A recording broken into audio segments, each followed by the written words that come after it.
nouvelle leçon de maquillage avec MAC.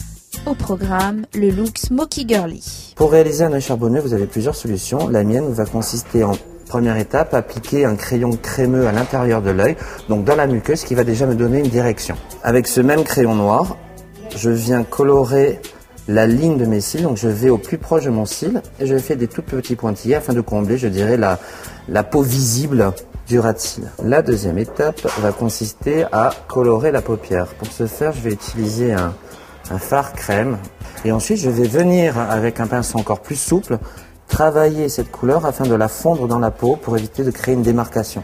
Nouvelle étape, c'est-à-dire que je vais utiliser le même produit que j'ai utilisé précédemment sur la paupière, donc le fameux fard crème que je vais appliquer dans la racine du cil et dégrader sous la paupière. Le but de créer ce flouté, c'est déjà de donner de la profondeur au regard, au maquillage, et de me donner une base au fard que je vais appliquer par la suite. Et quelle est l'étape suivante ?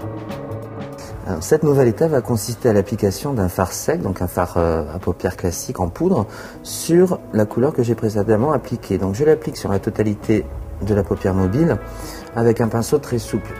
Ça va avoir pour effet d'obtenir une couleur à bi-reflet. Vous allez avoir le noir qui va apparaître en transparence de cette couleur taupe gris irisé. Maintenant, je vais appliquer un fard à paupières encore plus foncé. Donc j'ai choisi un noir à reflet violine avec une petite pointe de or que je vais appliquer sur l'extérieur de la paupière mobile. Quel que soit le maquillage que vous devez réaliser, toujours une couche, voire 2 couches de mascara pour finir le look, pour avoir l'air beaucoup plus apprêté.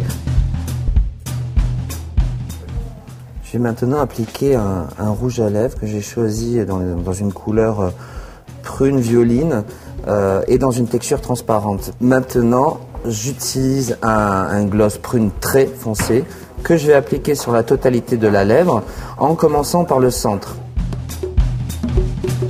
Et voilà le travail!